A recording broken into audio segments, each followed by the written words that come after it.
Olá, meus irmãos, meus amigos. Estamos aqui mais uma vez, esse mês da família. Entramos aí maio, junho, vamos gravar direto, tal, nos 2 meses, aproveitando para tratar desse assunto casamento, divórcio, mostrando como um lar deve ser feliz na presença do Senhor. Você casou para ser feliz, então vá viver com sua esposa, vá viver com seu esposo, vá ser feliz. Mantenha a presença de Deus no seu lar, tá bom? Só em pensar em divórcio já é pecado. Então não pense, isso é coisa do inimigo colocando no lar. Não tem na palavra de Deus, o que tem na Bíblia, Deus abomina o divórcio. Mas estamos mostrando no texto que parecia ser uma brecha, estamos mostrando que não é. Então estamos provando à luz das Sagradas Escrituras que não tem esta brecha, tá bom? Vamos continuar aqui, mas vamos ler o texto hoje. Eu já vou ir explicando já o texto desde o começo hoje, vou fazer diferente, tá bom? Mateus 19, a partir do verso 3. Nós vamos ler, diz assim, ó. Então chegaram ao pé dele os fariseus tentando. Olha a primeira coisa, ó. Eles se aproximaram de Cristo para tentar, eles não queriam aprender. Se você quer ler a Bíblia para provar que tem erros, você não quer aprender. Agora você quer ler a Bíblia como palavra de Deus, você vai crescer. Eles se aproximaram tentando. Esses daqui não iam querer aprender nunca a verdade. Veja só, e dizendo-lhe, é lícito ao homem repudiar a sua mulher por qualquer motivo? Já mostramos que ele estava usando o texto de Deuteronômio, capítulo 24. Já mostramos que lá o assunto do que se trata, lá o coração endurecido, que ele mostra aqui na sequência. Jesus defende Moisés. É lícito repudiar por qualquer motivo? Aí no verso 4 ele diz, ele porém respondendo disse, não tendes lido que aquele que os fez no princípio, macho e fêmea os fez? E disse-lhe, portanto deixará o homem pai e mãe, e se unirá à sua mulher, e serão 2 numa só carne. Assim, não são mais 2, mas uma só carne. Portanto, o que Deus ajuntou, não separe o homem. Só até aí Jesus já disse claramente que divórcio não poderia. Eles perguntaram, é lícito divorciar, deixar a mulher por qualquer motivo? Jesus disse não. Era macho e fêmea, deixou pai e mãe, uniu-se à sua mulher, e o que Deus uniu, não separe o homem. Não há poder humano que possa quebrar a lei de Deus, divórcio. Tem consequências. Aí, eles insistiram em perguntar, eles queriam algo. Verso 7. Disseram-lhe eles, então, por que mandou Moisés dar-lhe carta de divórcio e repudiá-las? Já mostramos lá atrás. Eles dizem, por que mandou Moisés? Jesus vai responder, Moisés não mandou, permitiu. Então ele está corrigindo agora o erro deles e está defendendo o legislador Moisés. Olha a resposta de Jesus. Disse-lhe ele, Moisés, por causa da dureza dos vossos corações, vos permitiu repudiar vossas mulheres, mas ao princípio não foi assim. Eu vos digo, porém, que qualquer que repudiar sua mulher, não sendo por causa de fornicação, e casar com a outra, comete adultério. E o que casar com a repudiada, também comete adultério. Então nós vimos fornicação, porneia, e nós vimos adultério, moiqueia. Coisas diferentes, não são sinônimas as palavras. Esses vocábulos não podem se sinonimizar. Está errado. Então precisamos tomar muito cuidado, tá bom? Muito cuidado. Verso de número 10. Disse-lhes os seus discípulos, se assim é a condição do homem relativamente à mulher, não convém casar. Eles perceberam, eles disseram, se assim é a situação do homem, não convém casar. Se eu ficar na vida de fornicação, então eu posso separar. E se eu casar, eu não posso separar. Eles entenderam. Aí Jesus também respondeu logo em seguida. Ele, porém, lhes disse, nem todos podem receber esta palavra, mas só aqueles a quem foi concedido.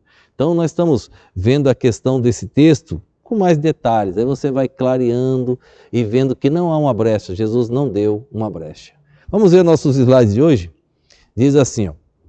Lendo-se sem espírito pré-concebido o texto de Mateus 19, 3 a 11, constata-se que todo o contexto das palavras de Cristo prova claramente que a sua resposta continha um ensinamento superior aos das escolas rivais de Shammai e de Hilel. Eram os 2 mestres que existiam na época, as escolas, elas seguiam esses mestres, levaram os seus nomes, e cada um tinha um pensamento mais rígido, Deuteronômio 24, e outros tinham um pensamento mais liberal. E eles perguntaram para Cristo nessa posição. O Sermão da Montanha supera sob todos os aspectos a lei dada ao povo israelita. É a lei aperfeiçoada pelo Evangelho. Após estabelecer princípios gerais, o mestre se detém em dados particulares da nova moral. Considera e aprofunda o sexto preceito, Mateus 5, 21 e 26. Leia lá depois. O sétimo, verso 27 a 32. O juramento, verso 33 a 37. Supera a lei de talião pelo amor aos inimigos, de 38 ao 42. E estabelece a imitação da própria perfeição divina, 43 ao 44. A lei do Sinai, em sétimo preceito, em apenas duas palavras, não adulterarás. Êxodo 20, 14. A lei diz, não adulterarás. Olha o que Jesus vai dizer agora. Todos esses versos, a lei de Deus, Jesus é muito superior à lei de Moisés. Então agora veja o que ele vai, no capítulo de Êxodo 20, 14 lá, diz, não adulterarás, só, em duas palavras. Olha o que Jesus faz agora. Determina o respeito ao vínculo conjugal, proibindo o ato pecaminoso, externo, cometido com a mulher casada. Se este mandamento foi dito aos antigos, Jesus o aprofunda e o torna muito mais sério e grave. Então, olha, se Shammai e Léo estavam brigando lá por questão, Jesus está mostrando que a lei divina é muito superior. Ele diz, eu porém vos digo, qualquer que atentar, lá era só, não adulterarás. Jesus diz, eu porém vos digo, qualquer que atentar numa mulher para cobiçar, já em seu coração cometeu adultério com ela. Portanto, se o teu olho direito te escandalizar, arranca-o, atira para longe de ti, pois te é melhor que perca um dos teus membros do que seja todo o teu corpo lançado no inferno. E se a tua mão direita te escandalizar, corta e atira para longe de ti, porque te é melhor que um dos teus membros se perca do que seja todo o teu corpo lançado no inferno. Imagina o que Jesus aperfeiçoou quando ele falou, lá era só não adulterarás. Na vigência da lei cristã, além do ato externo, se constitui pensamento na cobiça da mulher casada e através da rigorosa imagem tomada da cirurgia. O mestre da do pecado do adultério. As palavras de Jesus ainda hoje causam impacto em quem nelas medita com a mesma seriedade com que foram proferidas. Pois bem, é nesta oportunidade de reformulação da velha lei que Jesus Cristo menciona o repúdio da mulher. Também foi dito, qualquer que deixar sua mulher, dê-lhe carta de desquite. Eu, porém, vos digo que qualquer que repudiar sua mulher, a não ser por causa de prostituição, faz que ela cometa adultério. E qualquer que casar com a repudiada, comete adultério. Nesta reformulação da lei que Jesus disse essa frase em Mateus. Na hipótese, como alguns intérpretes apressados querem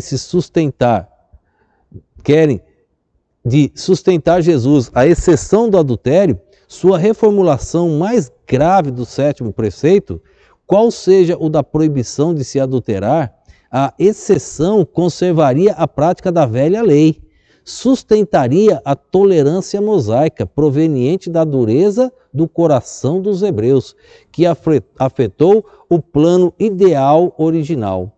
Não teriam sentido, portanto, as advertências severíssimas contidas nos versículos anteriores. A aparente cláusula exceptiva deve ter outra explicação. Portanto, ela destoa do contexto do Sermão da Montanha, que objetiva a transformação radical do íntimo do homem.